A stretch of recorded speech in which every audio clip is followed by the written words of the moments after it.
ਵਿਸਤਾਰ ਦੇ ਨਾਲ ਤੇ ਗੱਲ ਕਰਾਂਗੇ ਦਿੱਲੀ ਬਾਰਡਰ ਦੀ। ਦਿੱਲੀ ਬਾਰਡਰਾਂ ਤੇ ਬੈਠੇ ਕਿਸਾਨਾਂ ਨੂੰ 26 ਨਵੰਬਰ ਨੂੰ ਪੂਰਾ 1 ਸਾਲ ਹੋ ਜਾਵੇਗਾ।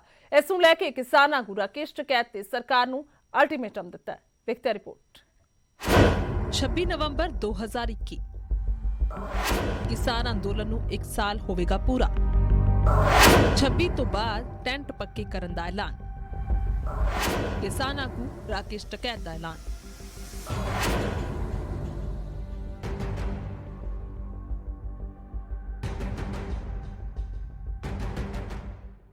ਇਹ ਐਲਾਨ ਰਾਕੇਸ਼ ਟਕੈਤ ਦੇ ਵੱਲੋਂ ਕੀਤਾ ਗਿਆ ਕਿ ਜੇਕਰ ਸਰਕਾਰ ਦੇ ਵੱਲੋਂ ਕਿਸਾਨਾਂ ਦਾ ਮਸਲਾ ਹੱਲ ਨਹੀਂ ਕੀਤਾ ਗਿਆ ਤਾਂ ਉਹ ਆਪਣੇ ਟੈਂਟਾਂ ਨੂੰ 26 ਨਵੰਬਰ ਤੋਂ ਬਾਅਦ ਹੋਰ ਮਜ਼ਬੂਤ ਕਰਨਗੇ, ਯਾਨੀ ਅੱਗੇ ਦੇ ਲਈ ਹੋਰ ਅੰਦੋਲਨ ਮਜ਼ਬੂਤ ਹੋਵੇਗਾ। ਪਰ ਹਾਂ, 26 ਤੋਂ ਪਹਿਲਾਂ ਜਿਵੇਂ ਹੈ ਉਵੇਂ ही रहेगा।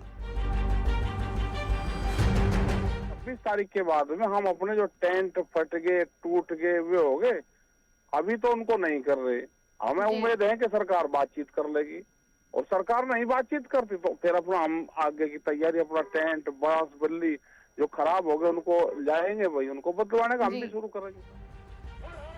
ਜ਼ਿਕਰ ਹੋ ਗਿਆ ਕਿ ਪੰਜਾਬ ਤੋਂ ਸ਼ੁਰੂ ਹੋਇਆ ਅੰਦੋਲਨ ਪੂਰੇ ਦੇਸ਼ ਤੋਂ ਬਾਹਰਲੇ ਮੁਲਕਾਂ ਤੱਕ ਪਹੁੰਚਿਆ। ਮਸਲਾ ਹੈ ਖੇਤੀ ਕਾਨੂੰਨਾਂ ਦਾ, ਪਰ ਸਰਕਾਰ ਦਾ ਕਹਿਣਾ ਹੈ ਕਿ ਕਿਸਾਨ ਸੌਦਾ ਕਰਾ ਲੈਣ ਤੇ ਕਿਸਾਨਾਂ ਦਾ ਕਹਿਣਾ ਹੈ ਕਿ ਖੇਤੀ ਕਾਨੂੰਨ ਰੱਦ ਹੋਣ, ਜਦਕਿ ਟੀਕਰੀ ਬਾਰਡਰ ਤੋਂ ਬੈਰੀਕੇਡ ਹਟਾਏ ਗਏ ਨੇ।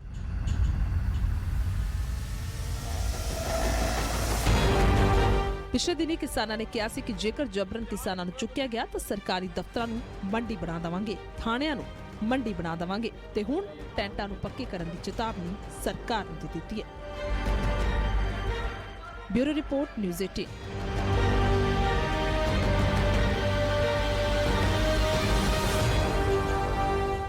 ਉਧਰ ਦਿੱਲੀ ਦੇ ਵਿੱਚ ਗੱਲ ਕੀਤੀ ਜਾਏ ਤਾਂ ਡੀਐਸਜੀਐਮਸੀ ਨੇ 1984 ਸਿੱਖ ਕਤਲੇਆਮ ਦੇ ਵਿੱਚ ਜਾਨ ਗਵਾਉਣ ਵਾਲਿਆਂ ਨੂੰ ਸਮਰਪਿਤ ਕੈਂਡਲ ਮਾਰਚ ਕੱਢਿਆ। ਗੁਰਦੁਆਰਾ ਰਕਾਬਗੰਜ ਸਾਹਿਬ ਤੋਂ ਸ਼ੁਰੂ ਹੋ ਕੇ ਯਾਦਗਾਰੀ ਦੀਵਾਰ ਤੱਕ ਮਾਰਚ ਕੱਢਿਆ ਗਿਆ।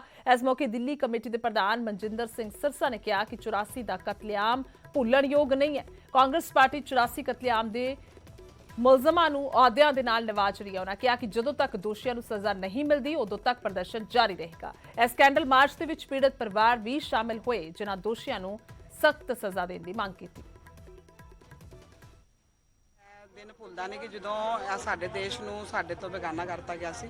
ਸਾਨੂੰ ਐਵੇਂ ਲੱਗਦਾ ਸੀ ਕਿ ਅਸੀਂ ਇਸ ਦੇਸ਼ ਵਿੱਚ ਬੇਗਾਨੇ ਆ, ਕਿਉਂਕਿ ਜਦੋਂ ਇਹ ਹੋਇਆ ਉਦੋਂ ਮੈਨੂੰ ਆਪਣਾ ਹਾਲੇ ਤੱਕ ਯਾਦ ਹੈ ਕਿ ਅਸੀਂ ਕਾਲਜ ਪੜ੍ਹਦੇ ਸੀ ਤੇ ਇੰਨਾ ਇਸ ਤਰ੍ਹਾਂ ਦੇ ਹਾਲਾਤ ਪੈਦਾ ਹੋ ਗਏ ਸੀ ਕਿ ਚੁਣ ਕੇ ਇੱਕ ਸਿੱਖ ਨੂੰ ਇਹਨਾਂ ਨੇ ਘਰਾਂ ਚੋਂ ਕੱਢ ਕੇ ਔਰ ਗਲੇ ਵਿੱਚ ਟਾਇਰ ਪਾ ਕੇ ਸਾੜਿਆ। ਪਰ ਇਸ ਦੇਸ਼ ਦੀ ਸਰਕਾਰ ਨੇ ਹਾਲੇ ਤੱਕ ਸਾਨੂੰ ਕੋਈ ਇਨਸਾਫ ਨਹੀਂ ਦਿੱਤਾ। ਕਿੰਨੇ ਹੀ ਇਸ ਤਰ੍ਹਾਂ ਦੇ ਪਰਿਵਾਰ ਨੇ ਜਿਨ੍ਹਾਂ ਦੇ ਘਰੋਂ ਬਿਲਕੁਲ ਰੋਜ਼ੀ ਰੋਟੀ ਖਤਮ ਹੋ ਗਈ, ਸਾਰਾ ਕੁਝ ਉਹਨਾਂ ਦਾ ਖਤਮ ਹੋ ਗਿਆ, ਬੰਦੇ ਚਲੇ ਗਏ ਔਰ 37 ਸਾਲ ਤੋਂ ਕੋਈ ਇਨਸਾਫ ਨਹੀਂ ਮਿਲਿਆ। ਔਰ ਅਸੀਂ ਹਾਲੇ ਵੀ ਇਨਸਾਫ ਦੀ ਉਡੀਕ 'ਚ ਹਰ ਸਾਲ ਗੁਹਾਰ ਲਗਾਉਂਦੇ ਹਾਂ, ਹਮੇਸ਼ਾ ਲੜਾਈਆਂ ਵੀ ਲੜਦੇ ਹਾਂ ਸ਼੍ਰੋਮਣੀ ਅਕਾਲੀ ਦਲ ਵੱਲੋਂ। ਉਧਰ ਜਗਦੀਸ਼ ਟਾਈਟਲਰ ਨੇ ਇਲਜ਼ਾਮਾਂ ਤੋਂ ਪੱਲਾ ਝਾੜਦੇ ਹੋਏ ਕਿਹਾ ਕਿ ਜਦੋਂ ਦੋਸ਼ ਆਇਦ ਹੋਣਗੇ ਉਦੋਂ ਦੇਖਾਂਗੇ। एलिगेशन क्या है? मैं आपसे पूछ रहा हूँ, एलिगेशन क्या है? कोई एलिगेशन हो ना तभी ना, ऐसे बोलने को तो कुछ ही बोल दे।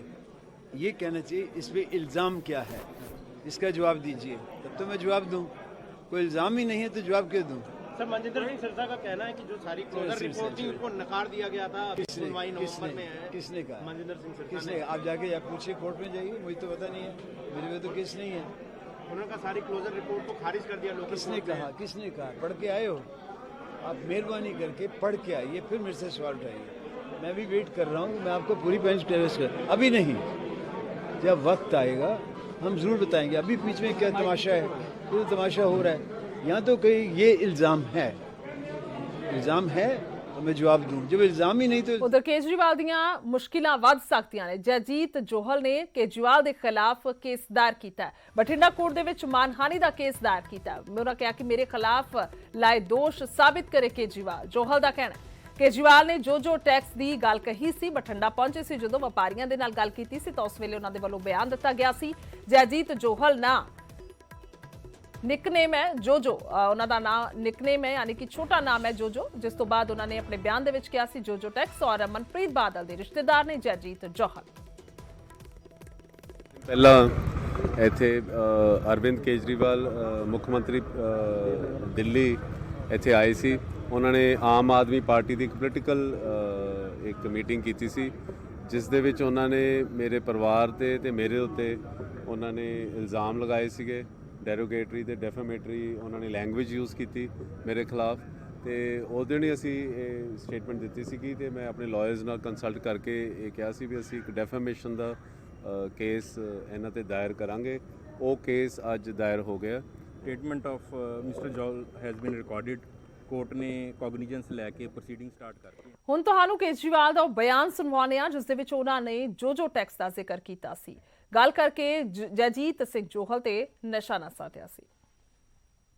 एक जो टैक्स करके भी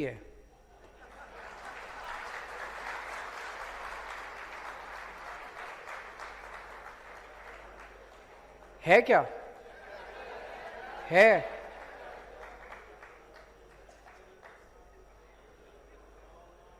तो दोस्तों, ऐसे माहौल में व्यापारी अपना व्यापार कैसे करेगा?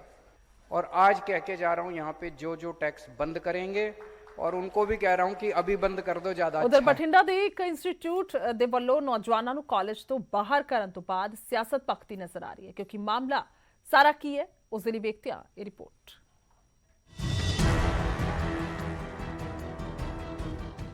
T20 ਵਰਲਡ ਕੱਪ ਦੇ ਪਾਕਿਸਤਾਨ ਤੇ ਭਾਰਤ ਦੇ ਮੁਕਾਬਲੇ ਤੋਂ ਬਾਅਦ ਆਏ ਮਾਮਲੇ ਤੇ ਕਾਰਵਾਈ ਤੇ ਸਿਆਸੀ ਮਾਹੌਲ ਭਖਦਾ ਜਾ ਰਿਹਾ ਹੈ। 2 ਦਿਨ ਪਹਿਲਾਂ ਬਠਿੰਡਾ 'ਚ ਬਿਹਾਰ ਦੇ ਨੌਜਵਾਨਾਂ ਨੂੰ ਬਰਖਾਸਤ ਕੀਤਾ ਗਿਆ ਸੀ, ਜਿਸ ਤੋਂ ਬਾਅਦ ਬੀਜੇਪੀ ਨੇ ਸਵਾਲ ਚੁੱਕੇ ਨੇ ਤੇ ਪੁੱਛਿਆ ਕਿ ਜੋ ਭਾਰਤ ਦੇ ਹੱਕ ਦੇ ਵਿੱਚ ਆਏ ਤੇ ਪਾਕਿਸਤਾਨ ਦੇ ਹੱਕ 'ਚ ਨਾਅਰੇ ਲਾਉਣ ਵਾਲਿਆਂ ਨੂੰ ਰੋਕਿਆ ਤਾਂ ਉਲਟ ਉਹਨਾਂ ਤੇ ਕਾਰਵਾਈ ਕਿਉਂ ਕੀਤੀ ਗਈ ਹੈ। ਬੀਜੇਪੀ ਨੇ ਕੇਂਦਰੀ ਸਿੱਖਿਆ ਮੰਤਰੀ ਤੇ ਗਵਰਨਰ ਕੋਲ ਜਾਣ ਦੀ ਗੱਲ ਕਹੀ ਹੈ। ਬਠਿੰਡਾ ਦੇ ਇੰਸਟੀਚਿਊਸ਼ਨ ਦੁਆਰਾ ਪਾਕਿਸਤਾਨ ਜ਼ਿੰਦਾਬਾਦ ਦੇ ਨਾਰੇ ਲਾਉਣ ਵਾਲੇ ਸਟੂਡੈਂਟਸ ਦੇ ਵਿਰੋਧ 'ਚ ਖੜੇ ਹੋਏ ਸਟੂਡੈਂਟਸ ਨੂੰ ਇੰਸਟੀਚਿਊਸ਼ਨ ਚੋਂ ਉਹਦੇ ਹੋਸਟਲ ਚੋਂ ਨਿਕਾਲਣਾ ਨਿੰਦनीय भी है और अपराधिक कार्रवाई है। जबकि बीजेपी वालों चुके सवाल ते कांग्रेस का कहना है कि प्रधानमंत्री, गृह मंत्री समेत सारे ही नफरत ते वंड दी राजनीति करते ने। भारतीय जनता पार्टी, हमारे आदरणीय प्रधानमंत्री और गृह मंत्री और उनके सब चेले चांटे सुबह से शाम तक इस देश में बंटवारे और नफरत की राजनीति के बीज बोते रहते।